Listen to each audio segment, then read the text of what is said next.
Hello दोस्तों, welcome to Viraj technical academy.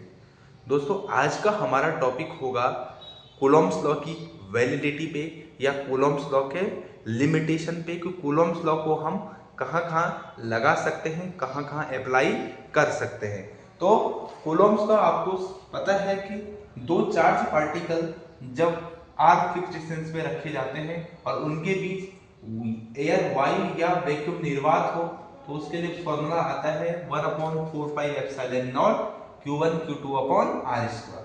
और यदि इनके बीच कोई मीडियम रख दें, यानी कोई भी मीडियम, ग्लास रख दें, मटेरियल रख दें, मेटल रख दें, कुछ भी रख दें, कुछ मटेरियल रख दें, तो उनके बीच जो फॉर्मूला बन जाता है वो 1/4πε0 epsilon R Q1 Q2 upon R square, जहां एप्सिलॉन आर है रिलेटिव परमिटिविटी ऑफ मीडियम और एप्सिलॉन नॉट होता है परमिटिविटी ऑफ फ्री स्पेस। तो यहां पे हम कह सकते हैं कि अगर हमारे पास मीडियम आ गया तो जो उसके बीच फोर्स होगा वो एयर का 1/एप्सिलॉन r टाइम्स क्या हो जाएगा, कम हो जाएगा। यानी चार्ज की जो फील्ड लाइंस है वो कम पहुंचेगी, जिससे फोर्स क्या हो जाएगा, कम हो जाएगा। अब हम ये देखते हैं कि अगर हमारे पास इन दो चार्ज को ना लेके हम कोई बॉडी लें, दो बॉडी चार्ज बॉडी लें, तो चार्ज बॉडी लेने पे हमारे पास वो दो चार्ज बॉडी जिसमें चार्ज इस तरह से है और उनको आमने सामने रखते हैं,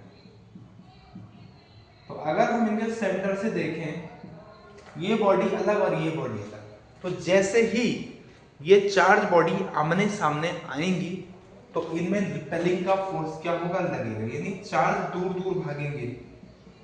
इनके बीच पहले अगर आर डिस्टेंस थी, जैसे ही आपने इनको आमने सामने रखा तो ये चार्ज क्या हो गए, दूर दूर हो गए। यानी इसके बीच का डिस्टेंस आर बढ़ गया।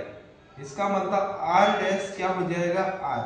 अब वो आर डैश कितना बड़ा है इसके बारे में हमें नहीं मालूम चलता है कि कितना फोर्स बड़ा होगा, तो इसीलिए यहाँ पे हम नहीं कह सकते हैं कि फोर्स में कितना इंक्रीमेंट हुआ।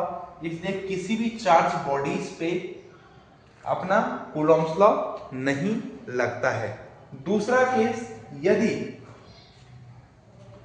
चार्ज बॉडी एक पॉइंट चार्ज और दूसरा पॉइंट चार्ज, अगर एक चार्ज स्टैटिक है और दूसरा चार्ज मूविंग है वेलोसिटी v से, तो यहाँ पे आप देखिए इनके बीच का डिस्टेंस, तो यहाँ पे इसके बीच इलेक्ट्रोस्टैटिक फोर्स तो लगेगा, यानी जीरो नहीं होगा, बट यहाँ पे जो है मैग्नेटिक फील्ड जीरो होगा, तो इस और Fm क्या हो जाएगा, जीरो। यानी यहाँ पे दो फोर्स में से एक ही फोर्स आएगा, इलेक्ट्रोस्टैटिक, तो यहाँ पे भी क्या होगा, आप कूलॉम्स लॉ लगा सकते हैं। लेकिन अगर दोनों चार्ज पार्टिकल v वेलोसिटी से चल रहे हैं तो ये भी मैग्नेटिक फील्ड, तो एक तो इलेक्ट्रोस्टैटिक फोर्स होगा और दूसरा होगा अपना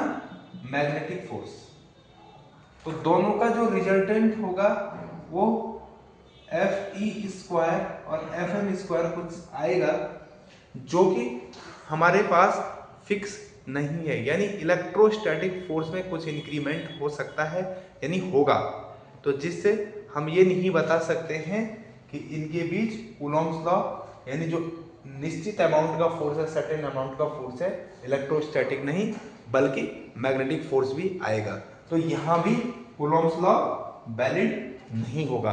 तो कूलॉम्स लॉ वैलिड होता है कहाँ पे, only for point charge, not charge bodies and moving bodies. Okay, thank you.